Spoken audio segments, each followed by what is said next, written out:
ഇനി ഞാൻ കാണിക്കുന്നത് 2 കിഡ്സിൻ്റെ ഫ്രോക്കും 2 വലിയവരുടെ ഫ്രോക്ക് നൈറ്റിയാണ്. ഇപ്പോൾ ക്രിസ്മസിന് വേണ്ടിയിട്ട് ഓർഡർ തന്നതാണ്. ഫ്രോക്ക് നൈറ്റിൻ്റെ നെക്കിന് ഈ ഒരു പീറ്റർ പാനിൽ വരുന്ന കോളർ ചെയ്യാൻ പറഞ്ഞിട്ടുണ്ടായിരുന്നു. ഞാനിത് ഓരോന്നായിട്ട് കാണിക്കാം. കിഡ്സിൻ്റെ ഫ്രോക്ക് 6 വയസ്സുള്ള ഒന്നിനും 2 വയസ്സുള്ള ഒരു മോൾക്കും വേണ്ടിയിട്ടായിരുന്നു.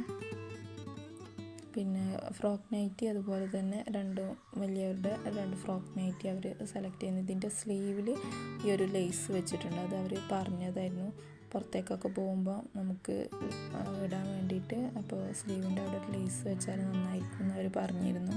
എനിക്ക് ആദ്യം ഈ ഒരു ചെറിയ 2 ഫ്രോക്കിനും പിന്നെ ഒരു ഫ്രോക്ക് നൈറ്റിക്കും മാത്രമേ ഓർഡർ തന്നിട്ടുണ്ടായിരുന്നുള്ളൂ. പിന്നെ അവരുടെ കസിനും വേണം ഇതേ സെയിം യെല്ലോ കളറിൽ തന്നെ വേണമെന്ന് പറഞ്ഞിരുന്നു. അപ്പോൾ യെല്ലോ കളറിൽ എൻ്റെ കയ്യിലില്ലാത്തതുകൊണ്ട് അതിൻ്റെ തന്നെ വേറൊരു പ്രിൻറ്റ് ബ്ലൂ കളറിലാണ് ഞാൻ ചെയ്ത് കൊടുത്തിട്ടുള്ളത്. അപ്പോൾ അവരെന്നെ ആദ്യമായിട്ടാണ് അവരെൻ്റെ അടുത്ത് നിന്ന് ഓർഡർ തരുന്നത്. അത് എന്നോടുള്ള വിശ്വാസം കൊണ്ട് അവരെന്നെ വിശ്വസിച്ച് എനിക്ക് ഓർഡർ തന്നതാണ്. എനിക്കൊരുപാട് സന്തോഷമുണ്ട്. ഇങ്ങനെ ഈ ഒരു 4 എണ്ണത്തിനൊക്കെ ഓർഡർ തന്നപ്പോൾ ഞാൻ ഒരുപാട് സന്തോഷിച്ചു. നന്നായിട്ട് തന്നെ പാക്കൊക്കെ ചെയ്ത് ഞാൻ അവർക്ക് അയച്ചു കൊടുത്തു. അതിനുശേഷം അവരുടെ കയ്യിൽ കിട്ടിയപ്പോൾ അവർ തന്നെ നല്ല റിവ്യൂ ആണ് തന്നത്. അവർക്ക് ഒരുപാട് ഇഷ്ടമായി, നന്നായിട്ടുണ്ടെന്നൊക്കെ പറഞ്ഞ് നല്ല സപ്പോർട്ടായിരുന്നു അവർ. അപ്പോൾ നിങ്ങളെൻ്റെ ചാനലൊന്ന് സബ്സ്ക്രൈബ് ചെയ്യുക. നിങ്ങൾ ഒന്ന് കോൺടാക്ട്